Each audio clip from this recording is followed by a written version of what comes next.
Last year, we rode the Honda CB650R, and I talked about how refreshing it was to be riding the last of the proper 600s.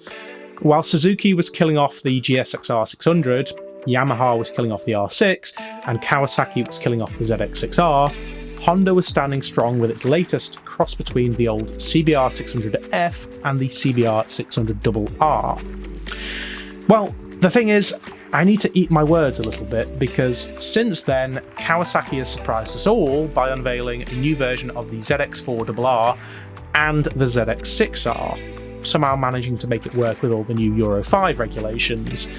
And if only Kawasaki would actually get back to me, we'll try to bring you those road tests very soon. But even though emissions regulations haven't quite killed off an entire category of bikes like it may have seemed, its effects are still being felt, even with Honda.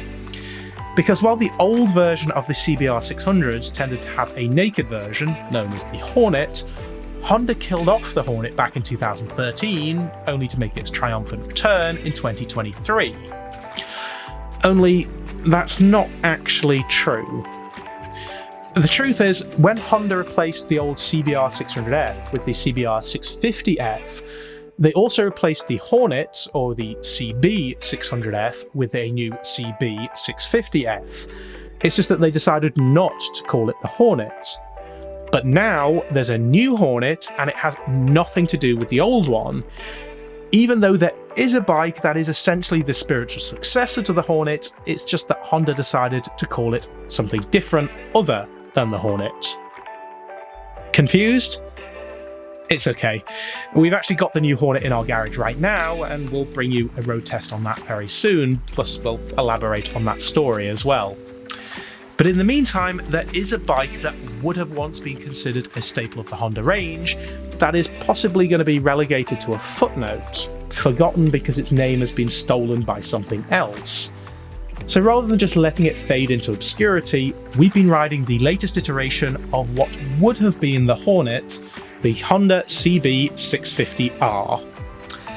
Now, the first thing to mention with this bike is that the R in the name is just a little bit more ambiguous than it is with the sports bike.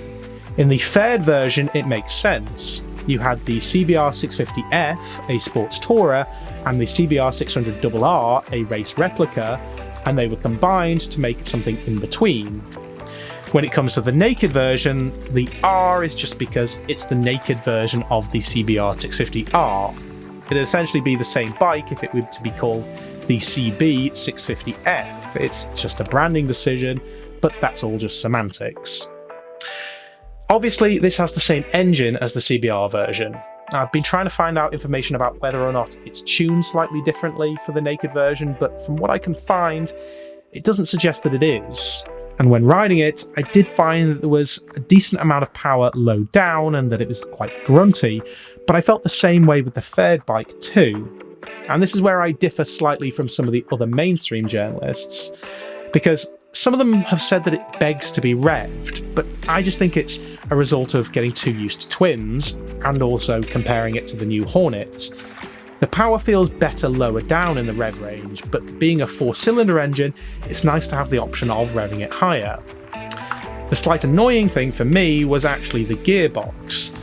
Now, don't get me wrong, it is actually very smooth, and it benefits from a slipper clutch too, but like the sports bike, I really think it would have benefited from a quick shifter, which is an option, but it doesn't come as standard. However, on more than one occasion, I had a weird instance of putting the bike into neutral, pulling my hand off the clutch, only for the bike to jump into second gear and stall. At some point when manually handling it, the LCD display would just give up and go, I don't know man, I don't know what gear it's in. And on that LCD display, in some ways I like how simple it is, and it suits the style of the bike too. But for some, I think it's going to look like Honda is a bit behind the times when many of the other bikes in the price range tend to have more tablet-like displays these days. This is something that we'll get to when we're talking about the new Hornet. But I think that argument is more valid with the sports bike, because one thing that Honda has done really well is making this look very different from its sportier brother. The old CB650F and the Hornet were very clearly just the sports bike with the fairings taken off and some straight handlebars. But this version is different. It's actually very retro looking. Between the all-black livery and that big round headlight, it's almost Harley or Triumph looking. I mean, Honda even referred to it as a Neo Sports Cafe Racer. And yeah, it kind of does look like that. Which is remarkable considering how little has actually been changed. I mean, let's be honest, the formula is exactly the same. Remove the fairing, add some straight handlebars, and change the headlights. Done. And yet, the CBR looks like a baby Fireblade, and the CB looks retro. Which is just witchcraft, because the back end is all exactly the same as the sports bike.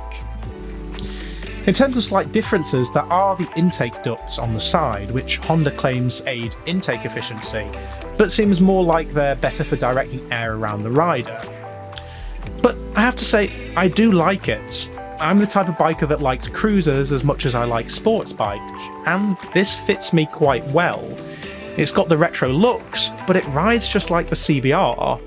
So what's not to like about that? And in fact, I'm going to disagree once again with some of the bigger reviewers, because I actually find this bike super comfortable. Some have claimed that it's uncomfortable, and honestly, I have no idea what bike they're riding, because this will cushion your bum on slower rides, and on more spirited rides, well, you're partly out of the seat anyway. And all of this leads me to one question, and that is, what the hell is the new Hornet for? Well, there's only one way to find out, isn't there? We'll see you in the next one.